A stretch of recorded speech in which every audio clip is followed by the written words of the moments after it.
finally happened. Google has finally announced the Pixel Fold, its first folding phone that's been rumored for years now. It's coming out this summer. It costs $17.99 and it comes in two colors, obsidian and porcelain, which normal people will call black or white. Now, the Pixel Fold is a very similar device to the Samsung Galaxy Fold 4, meaning that it is a smaller phone that opens up into a bigger, almost tablet-sized device. The outside screen is 5.8 inches, the inside screen is 7.6 inches, but they're different aspect ratios than what Samsung's doing. So on the outside screen, it's a little bit shorter, but it's a lot wider, so it's more comfortable to type on, feels more like a normal phone when you're using it. And then the inside screen is actually larger than what Samsung is doing. It's got a bigger, more expansive display on the inside.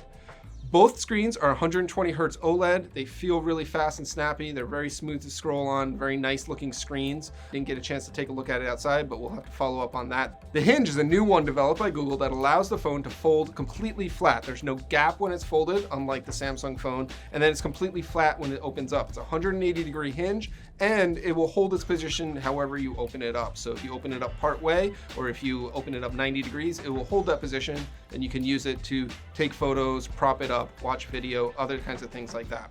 When you open it up, there is a noticeable crease on the inside, similar to what you see with Samsung's. They have not eliminated that crease fully. However, it's pretty minimal. The time with it that I had it, it was actually pretty hard to see the crease unless I was specifically looking for it. It's most notable when the screen is off, but frankly, that doesn't really matter that much. It's not really a problem for me on the Fold 4, and I don't think it's going to be a problem on the Pixel Fold. Now, Google says this Hinge is rated for 200,000 folds, similar durability to Samsung's. It's also an IPX8 rated phone, which means that it's rated against water resistance, but not dust exposure. So it's still going to be a pretty delicate thing that you have to take care of and be aware of when you're using the Pixel Fold. This is not quite the same as a standard slab smartphone.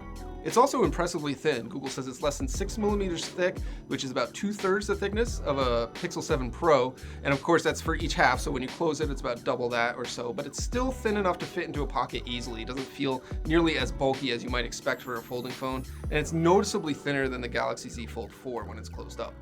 The Pixel Fold's got a Tensor G2 processor in it. It's the same processor that's in the Pixel 7 Pro, the Pixel 7, the new Pixel 7a, and the Pixel tablet. So across the line, Google's putting the same processor in all of its phones. And it's got all the same performance and capabilities that you can expect on those phones, including similar features for the Google Assistant and Call Assistant, as well as similar camera features. You'll be able to get it with 256 gigs or 512 gigs of storage, but unfortunately, there's no micro SD card slot. And there's also no support for any stylus input on the Pixel Fold, which is a little bit surprising considering Samsung's made that a key feature with the Galaxy Z Fold 4.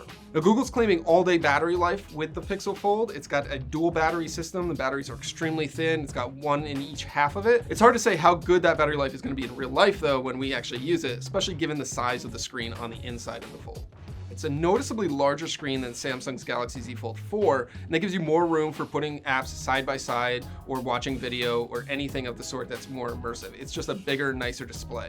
For cameras, the Pixel Fold has a total of 5 cameras. There's a camera on the outside for selfies, there's a camera on the inside above the screen in the bezel for video calling, and then on the backside it's got a total of 3 cameras, a 48 megapixel main camera, a 10.8 megapixel ultra-wide camera, and then another 10.8 megapixel 5x telephoto camera.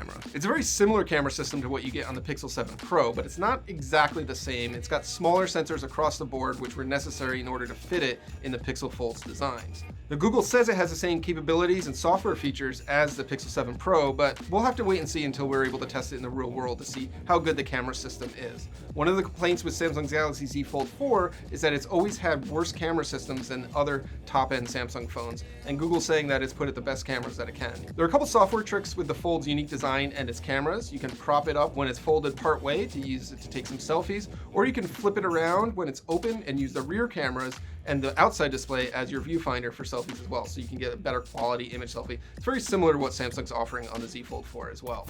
Now, in terms of software, the Pixel Fold is launching with Android 13. It's obviously going to be upgraded to Android 14 in the near future, probably after launch. And Google says that it has updated over 50 of its own apps to support the screen and provide better experiences when you're using the larger inside display. Apps like Google Keep and Maps and YouTube and things like that will offer dual pane designs that take better use of the larger screen when you're using it. You can watch a video on the outside of the phone and then open it up and it will continue playing on the inside. And there's also some multitasking features that you can do. You can do drag and drop, split screen, 2 apps at the same time, but it's definitely not as comprehensive as the multitasking or windowing features that you get on the Z Fold 4, which allows you to run more than 2 apps at a time. Of course, the open question is how many third-party apps are going to take advantage of the Fold's unique design and larger screen, and we're just going to have to see once we have more time with it. Now, the Pixel Fold comes with many of the same compromises as Samsung's phones though. Namely, it's expensive. $1,800 is a lot of money for a phone, especially when we don't know how durable Google's version is going to be.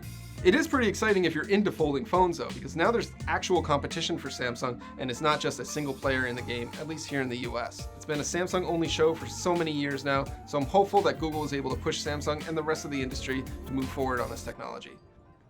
Pixel Fold wasn't the only thing that was announced today. Google's also got a new Pixel 7a as well as a Pixel tablet. You can find all the information about that on theverge.com. See you there.